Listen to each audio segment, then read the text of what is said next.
Alright, ladies and gentlemen, welcome back to episode 2, season 2 of the Paulitics show. Today, we're going to be discussing what I'm calling the downfall of democracy, and I know that sounds, it sounds a little bit antagonistic. I know that sounds a little bit scary, the downfall of democracy. Our democracy is dying. Well, it very well could be, and that's what I want to talk about in today's episode. But in order to really understand that, I want to give a little bit of an introduction into why I'm actually talking about this downfall of democracy. So, in 1776, Thomas Jefferson and the rest of the founding fathers signed this Declaration of Independence, this declaration that said that we are going to separate from the British Crown, and it expressed all these grievances with the British.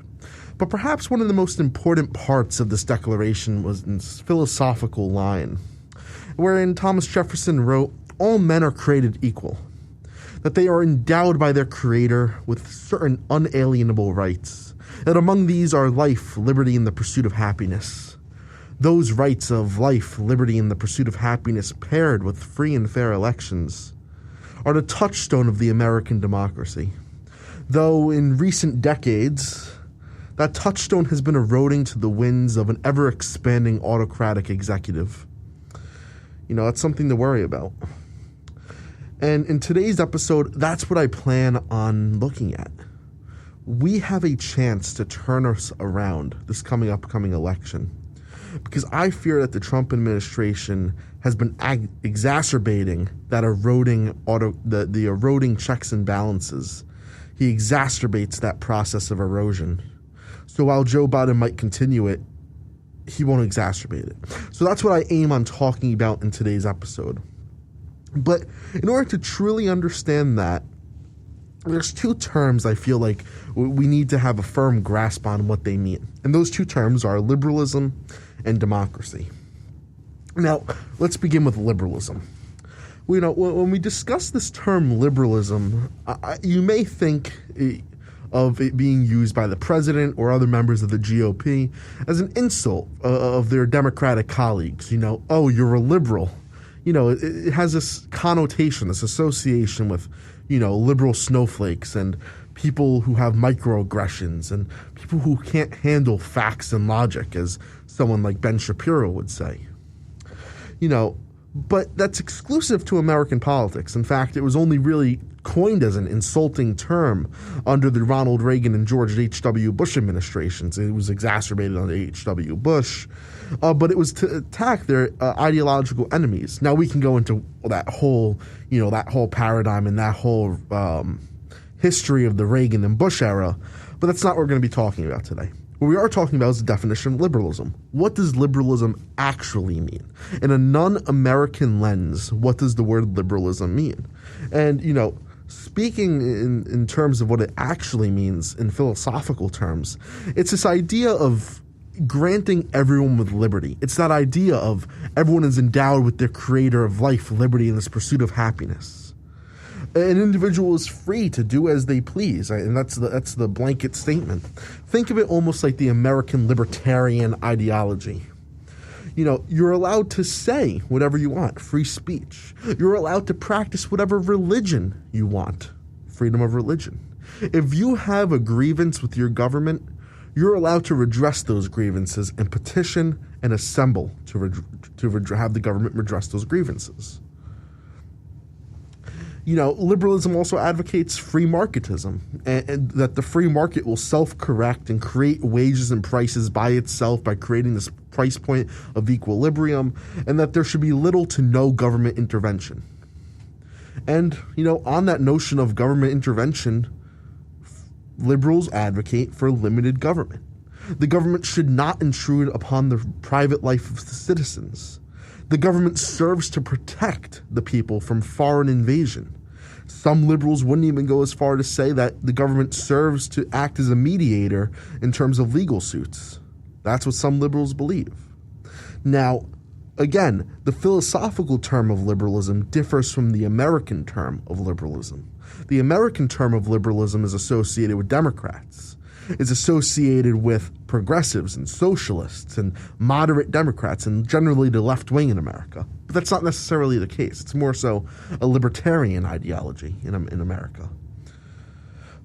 But, in other words, if we look at the philosophical term of liberalism, liberalism is the values that were established as part of the American democracy. They're genuinely part of what we are built up upon. So, we look at something like what Thomas Jefferson said with life, liberty, and pursuit of happiness. Those are the values that are reflected of liberalism. But then you look at the Constitution, because the Declaration of Independence was an idea that fueled the Constitution. But you look at the Constitution itself, right? And it is also reflective of this idea of liberalism. It's reflective of this liberalism because of things like the First Amendment, where it allows people the right to freedom of speech, the right to redress grievances, the right to practice whatever religion they want. It's reflective in the Second Amendment, that people shall be able to carry any weapon they want and be able to form and be able to have a well-regulated militia. It's reflected in the Fourth Amendment that the government shall not use warrantless searches and seizures. You need a warrant in order to search and seize. It's protected in the Eighth Amendment against torture and harsh and unusual punishment, cruel and unusual punishment. And then specifically the Ninth and Tenth Amendments limit the government from not enacting policy that's not specifically listed in the Constitution. So we are built upon this premise of a limited government. Absolutely. And upon this idea of liberalism. But as I said, it is part of the American democracy. And as I said at the beginning of this episode, we also need to examine what does democracy mean. And there are all different kinds of democracies. There's constitutional democracies, there's monitorial democracies, there's representative democracies, there's direct democracies. But for the sake of brevity, I'm not going to go ahead and examine each and every type of democracy, although that could be a fun episode. I am going to go ahead and examine what kind of democracy the United States is. And simply put, we are a representative democracy. We are, in other words, a democratic republic. And what you might be asking, well, what does this mean? Well, if you've ever voted in an election in the United States, you know that we vote for representatives. We don't necessarily vote on issue. Yes, some states might ask the people, should we legalize marijuana? In which case, that's a ballot initiative, and that's an example of direct democracy. But there isn't, and that's for the state. That's not for the federal government. We don't necessarily do direct democracy on the federal level. So there isn't going to ever be a time when people are asked, do you support Medicare for all? And the people on the ballot initiative are going to say yes or no. That's not going to happen. Instead, you vote for your representative, and they go to Congress to represent you. And then they vote whether or not we should have Medicare for all. It's like a trust system. You trust them to make choices in your best interest. Now we all know that doesn't typically happen. They typically vote against your interest and in favor of corporate interest, as we covered in season 1 on You're Getting Screwed, that episode about Citizens United and campaign finance laws. But, generally speaking, that's how it's supposed to work. And they do this because, these are people who have dedicated their life towards public policy and are going to listen to experts. And the reason that we don't have the ability to go ahead and listen to these experts is because we live busy lives. Simply put, that's the reason. We live these busy lives. So we have to go to the grocery store and buy groceries. We have to go to work every day and, make money so that we can go buy those groceries. We need to take our kid to soccer practice. There's so many different things that you have to do that we don't necessarily have time to look into the intricacies of, Israeli and Palestinian relationships in the Middle East. We don't necessarily have time to look into these very intricate issues that, take a lot of looking into and a lot of research. So we have these people elected to do it for us. So that's what we have, the type of democracy that we have here in the United States. But you might be asking, well, what else goes into democracy? What else makes and composes a democracy? So there's a few different things, and I'm just going to do a quick summation of them. There's transparency and norms. This is perhaps one of the biggest things about a democracy. The government, in terms of transparency, the government's supposed to tell you what its aim is. Even if it doesn't achieve that aim, the aim of the policy. So the government wants to enact a tax cut, right? And so let's use the 2017 Trump tax cuts, for instance, right? You know, we look at the Trump tax cuts and their aim, they were transparent. They said that they want to lower taxes for corporations. Our plan will provide tax relief to businesses of all sizes, and we will cut the business tax rate as much as possible. Ideally, we would like to bring our business tax rate down to around 15%. That's a tremendous drop. But then we also look at something like norms, right? Traditions or laws picked up by society. Now, as I said, these can also be traditions, not necessarily things that are laws. So, for example, a norm in this country is that we always have a peaceful transition of power between executives. Now, for those of you who are paying attention to the news recently, you might see where I'm going with this later in this episode. It has to do with the current administration. But, you know, another touchstone of democracy, and particularly American democracy, is free and fair elections. Now, I personally would make the argument that we've never had free and fair elections in this country, but many political scientists would disagree and say that the liberal democracy of the United States of America is one of the cornerstones of democracies around the world, even though they largely do agree that practice is eroding. But for those of you who don't know, free and fair elections is when you go to a polling booth where you go to vote and it's equal to your neighbor. So in other words, your vote and your neighbor's vote, you guys can disagree entirely, but your vote is worth the same. You know, I don't get 2 votes while my neighbor gets 1. We each get 1 equal vote. You know, and then you look at something like the fair part, right? The free and fair. You know, the election results need to be released to the public, which is also that transparency. The government tells you what its aim is. Well, when the government hosts an election, its aim is to elect a new leader or to return the incumbent back into power.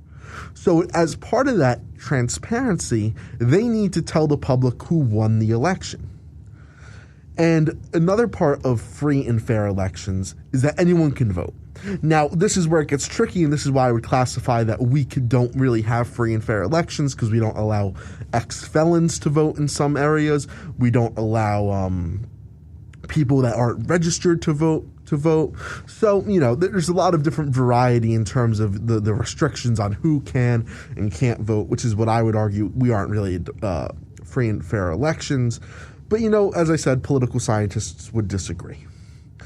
And the last part of the typical, and this is a tradition in American democracy, so it goes back to that point of tradition and norms, it's understanding your neighbor. That yes, while you might disagree at the end of the day, that's okay. Because in this country, disagreement is as American as apple pie. That's the fact of the matter. When we have disagreement in this country, that's a good thing. The founders wanted a public discourse. That's why they gave us freedom of speech. That's the exact reason. It wasn't, yes, it was so the government couldn't take it away. Absolutely. But it was also to ensure that we can engage in a public discourse and have this marketplace of ideas. So when we, you know, we're starting to lose that. And we're going to get into how we're starting to lose that. But for now, you know, when we combine all the things I just said together, right? This idea of norms, transparency, free and fair elections, and generally democracy, as well as all these principles found within liberalism, freedom of speech, religion, assembly, and all of these different things. Well, what do you get? Well, you get the United States, as I keep saying. The United States is a liberal democracy. That's the philosophical term for what the United States is. And, you know, when we look into just some more examples, because I keep citing the Constitution, but even historically there are some great examples of this, right? We were founded upon this idea of small government. And let's look at Patrick Henry, one of the founding fathers from Virginia, wherein he said, "Give me liberty or give me death." You know, Henry wanted to make sure that what happened to the colonies during the time of British rule would never happen in America. And what about the Gadsden flag? You know, that flag, "Don't tread on me" with the snake? What about that? Well, you know, it aims at telling the government, do not tread on me. Do not take away my right to own a gun and bear a weapon. Do not take away my right to speak freely and to speak publicly. Do not take away my right to practice whatever religion I so please. Don't take away my right as a human being, these rights that I am endowed with by my Creator, these rights to life, liberty, and pursuit of happiness. And while, you know, liberalism has one of these core tenets of a free market, right? And while I would personally argue, and I know many historians would as well, that the Founding Fathers were not really capitalists, as many of them feared too much corporatization, and many wanted public ownership of public utilities, they still believed in property, which is a core tenet of Adam Smith's The Wealth of Nations, which was published in 1776, and acted as the basis in the founding of capitalism. And this is representative in the Fifth Amendment with eminent domain laws. But, you know, the title of this episode happens to be The Downfall of Democracy for a reason. And we have to at one point talk about the decline of democracy. Why are we declining? And it isn't just with Trump or President Trump or Barack Obama or George H.W. Bush that we are declining. This decline of democracy has been happening for decades. For decades it's been happening. Now, in some cases, you could argue that breaking these norms and traditions are a good thing because they were old, they were outdated, and sometimes they were the norms didn't serve the purpose of creating a good society. You know, take, for instance, Abraham Lincoln, right? The Constitution of the United States says that only Congress shall have the power to suspend habeas corpus.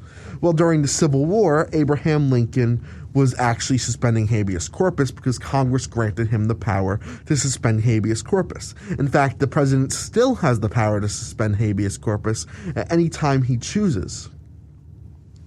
You know, so, and this was utilized in order to get those, in an action of war against the Confederacy. So in that instance, it was a good thing that the president was able to suspend habeas corpus. But it set precedent that the powers delegated to Congress actually aren't delegated to Congress if Congress tries to abdicate them to the presidency. So the Congress can give that its constitutionally defined powers to the presidency or to the courts, which it has done. You know, one of the other powers of Congress is to control trade. All different forms of trade. What countries should we trade with? What countries shouldn't we trade with? It acts to determine all these different things, right? And, you know, particularly in the Constitution, it also talks about tariffs in the Articles of Confederation, rather. But in 1962, there was a law enacted. It's called the Trade Expansion Act, which allowed the President of the United States to set trade tariffs without the approval of Congress.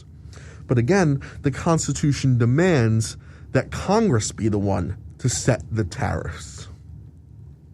But, you know, expanding off of tariffs, who is to declare war? Well, the Constitution says the person who declares war is Congress. Congress declares war, the president signs off on it, and then the United States is to go to war with whatever country Congress has said we are going to war with. But, you know, in 1973, we saw the War Powers Act, which was actually aimed at limiting the power of the president, when it actually expanded the powers so that he can utilize the military without congressional approval, despite the Constitution again saying that Congress needs to be the one to approve acts of war. But now in 1973, Congress said, okay, the president has the ability to declare war unilaterally without the action of Congress. But, you know, there are other things, too. And, you know, that was also expanded during the AUMF of 2001, the automatic renewal of money towards the president if he wants to commit actions of war in the name of terror. And those are norms that have been violated throughout U.S. history. But throughout U.S. history, we've also violated the promise of small and limited government. In 2001, after 9/11, we passed the Patriot Act, which shredded and flushed down the toilet the Fourth Amendment protections of warrantless searches and seizures. The Fourth Amendment says that you have to name a person, all right? If I see a warrant The one Snowden revealed said Verizon on it. I don't know anyone named Mr. Verizon. And I think that's a generalized warrant. This is one of the, John Adams said that this was one of the sparks that led to the American Revolution, was this idea that soldiers could write warrants. We allow that now. They're called national security letters, and under the Patriot Act, an FBI agent can write a warrant. And I play golf with one of mine at home who's a friend of mine. He's like, "You don't trust me?" And I said, "Yes, I trust you. I would. I really do trust him. I think he's a good person." It's not about whether individual police or police in general are good or FBI agents in general are good. I think almost all of them are good. I would say 99% of police and FBI agents are good.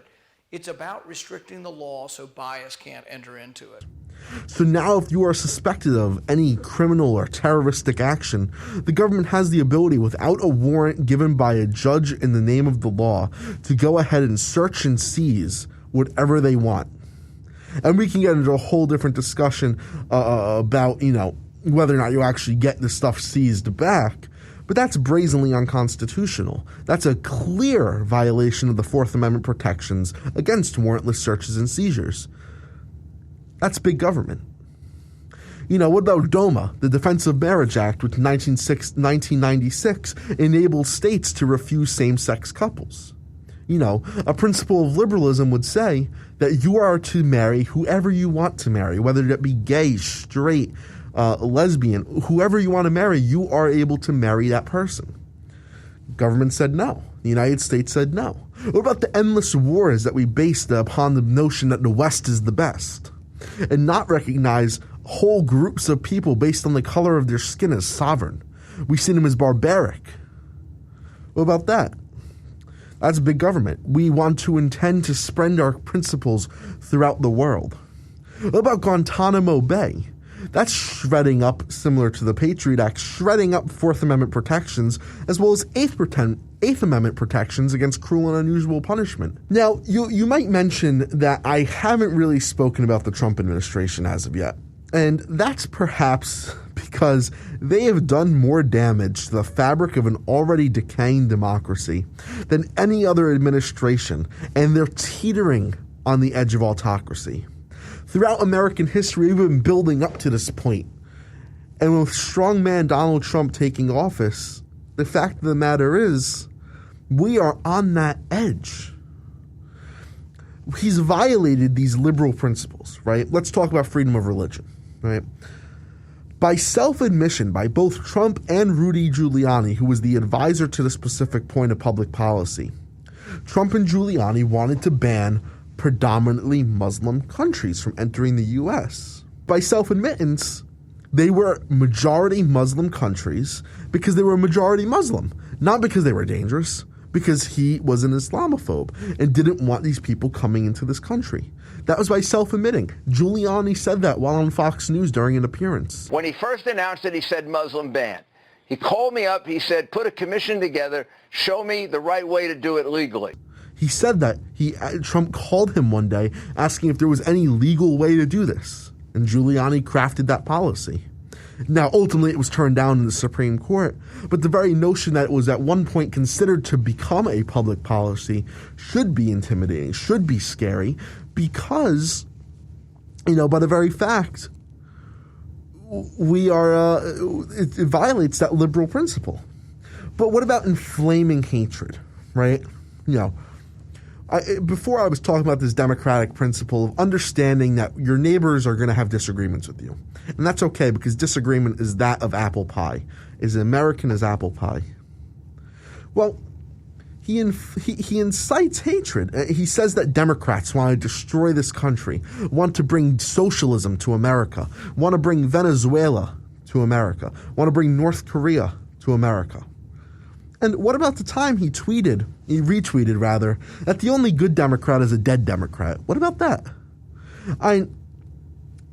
In other words, he creates caricatures and wishes the worst upon his neighbor, and he creates caricatures of his political opponents. He cites that they want to take away all the guns. They want to make abortion legal even after birth. And this isn't to say that Democrats don't make caricatures of their political opponents. They don't, Democrats do this typically. They say that every Republican is a white supremacist. They say that everyone's an NRA member. That's not necessarily the case. Some are, some are not. But, with Donald Trump being at the time president, he's exacerbated this problem even more, where in terms of those things that the Democrats do, saying that everyone's an NRA member, everyone's a white supremacist, they're doing that in retaliation to the actions committed by Donald Trump. In the past, it was more so, yes, the two parties will disagree, the politicians will disagree, but at the end of the day, they're still going to grab a beer together after work. You can go to watch, you can type that in on Google and on YouTube. That's typically the case. What would happen after they were done legislating today and after hearing each other out in Congress? They understood that disagreement was part of American democracy, and they respected that. Donald Trump doesn't. We've seen Trump strip away these norms and create caricatures of his opponents. We've seen him peddle conspiracy theories as well, creating two different narratives.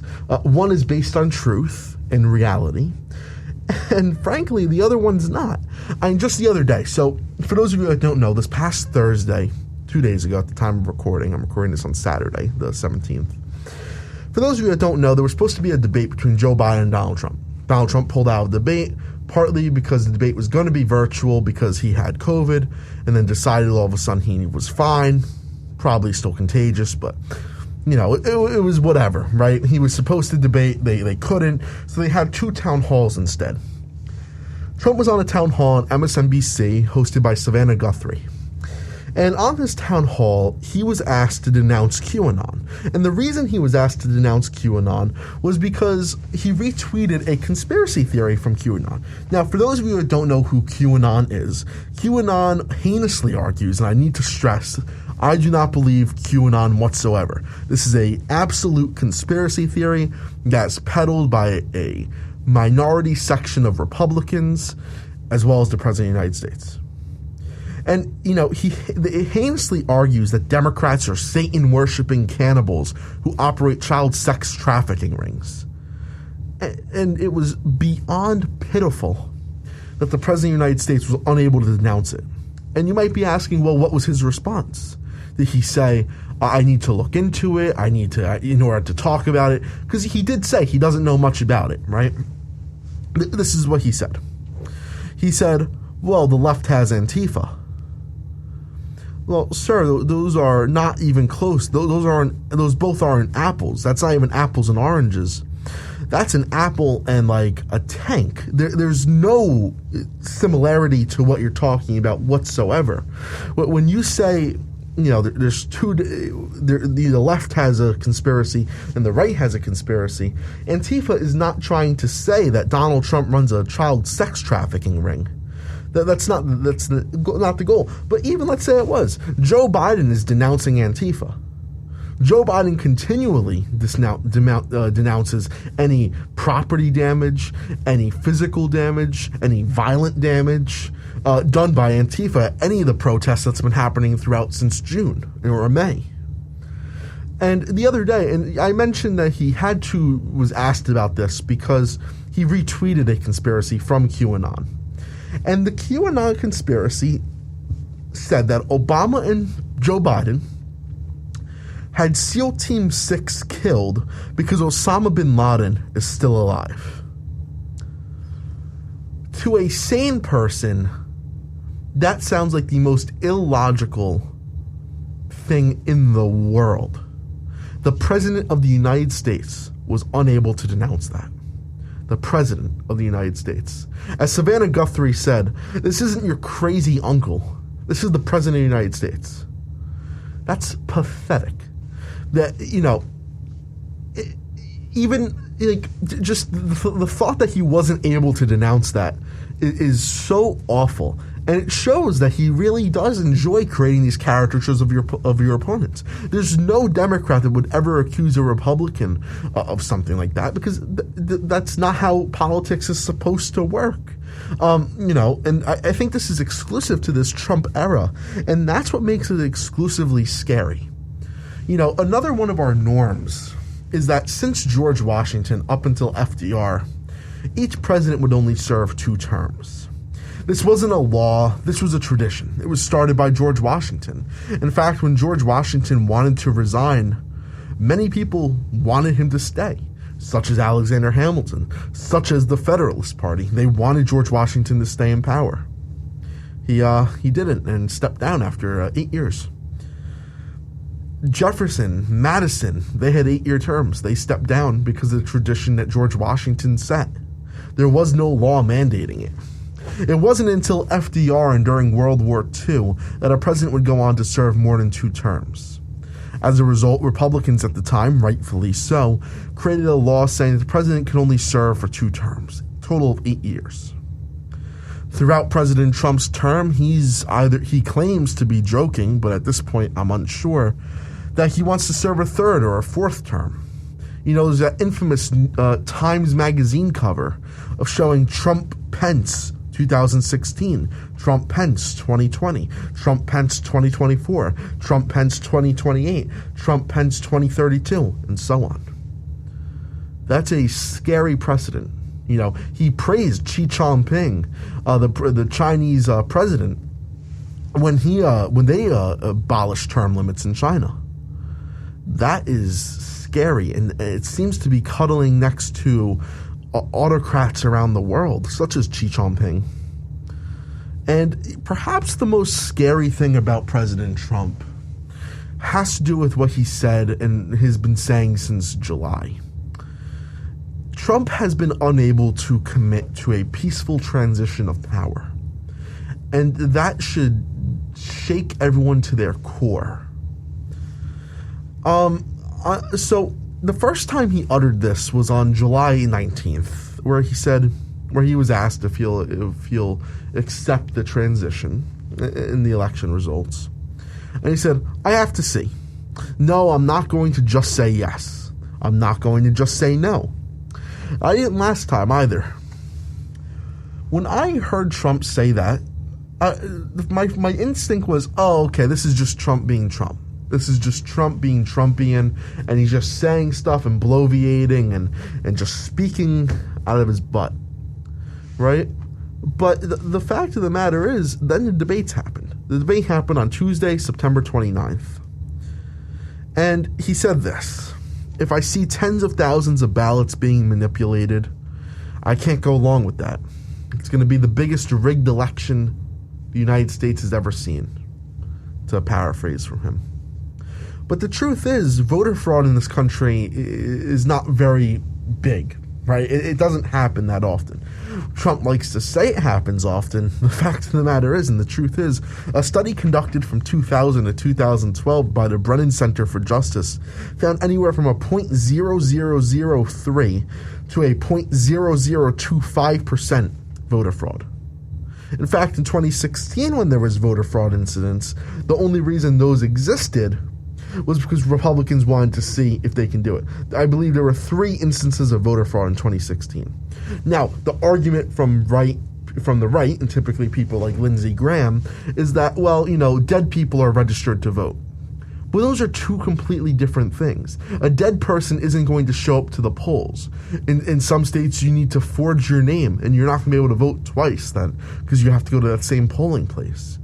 You know, a dead person isn't voting, because they physically need to show their ID. They need to show all these things. You know, there has been very little, as I said, a 0.0003 to a 0.0025% chance of voter fraud and that a dead person voted.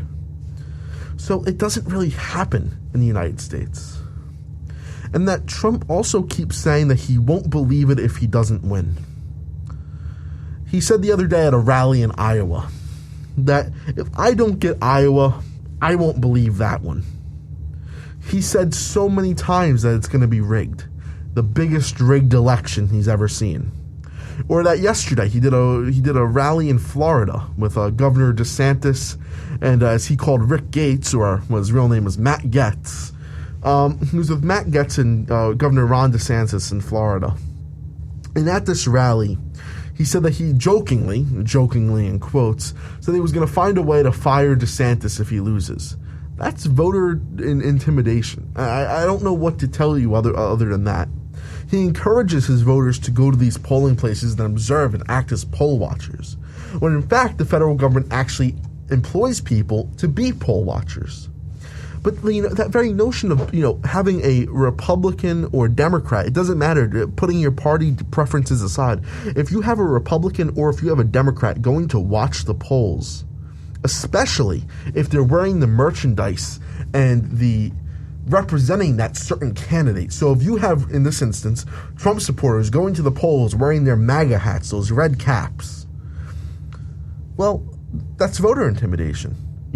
They could literally be standing next to people saying, "Oh, you better vote Trump, vote Trump, vote Trump," and chanting, Trump-related things. But what's particularly disturbing is during that debate where he encouraged that to happen, where people act as poll watchers, he was unable to condemn the white supremacy group, the Proud Boys, right? He told them to stand back and stand by. Later the Proud Boys took that message and associated it with the president has our backs. They made T-shirts that said "Stand back, stand by." If you have Proud Boys who are literal white supremacists at the polls, watching the polls, that is the most flagrant form of voter suppression and voter intimidation, especially if it happens in predominantly black neighborhoods. This is not the 1920s where the Klan would stand in front of voter places. This is unacceptable in the year 2020. And it's the unfortunate and pitiful and sad reality that this could even happen.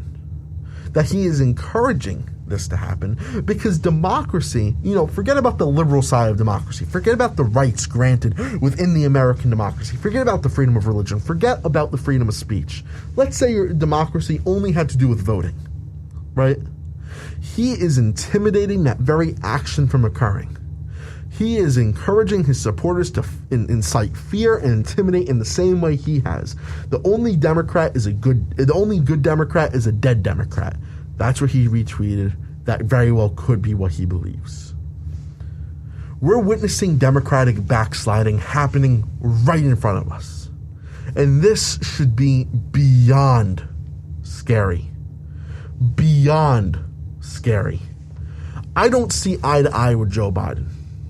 I think many of his policies will hurt the middle class. I really do. I think not giving people Medicare for all, and I think not raising taxes on those who make $400,000, I think that's going to hurt the middle class. I think that the fact that he doesn't want to ban fracking hurts the environment. I don't agree with Joe Biden on a lot of his policy. But what I do know is that Joe Biden will not actively seek to undermine democracy. That Joe Biden, if he wins and wants to go for a second term, will not go ahead and say to my supporters, guard the booths, guard the polling places, make sure that people are voting for Biden. He's not going to tell Antifa to stand outside the polls to incite fear and perhaps violence. He would denounce that in a heartbeat. I do know that Joe Biden won't be an autocrat to the extent that Donald Trump has warped the executive branch. And this leads us into the discussion between normity and populism. In 2016, Trump ran as a populist. He ran a phenomenal campaign. Hillary Clinton ran an awful campaign. Donald Trump recognized that people were struggling in this country. People needed a break to get away from this corruption and the status quo. People were willing to throw a grenade at the establishment and see what happens because anything was better than the norm. Populism is okay. We do need populism because populism is an ideology and a campaigning ideology that will fight for the people. But right now, we don't need populism. We need normativity. We need Joe Biden, who is going to regain our democratic state. Because with another 4 years of Trump, I'm fearful of what could happen. I'm fearful that we're going to see Donald Trump, who won't want another, who constitutionally cannot get reelected for a third term. I am fearful that he would go ahead and act even more radically and just tear apart any fabric that is left of our democracy. And I guess to segue, I want to thank you all for watching. Be well, stay safe, and have yourselves a good one.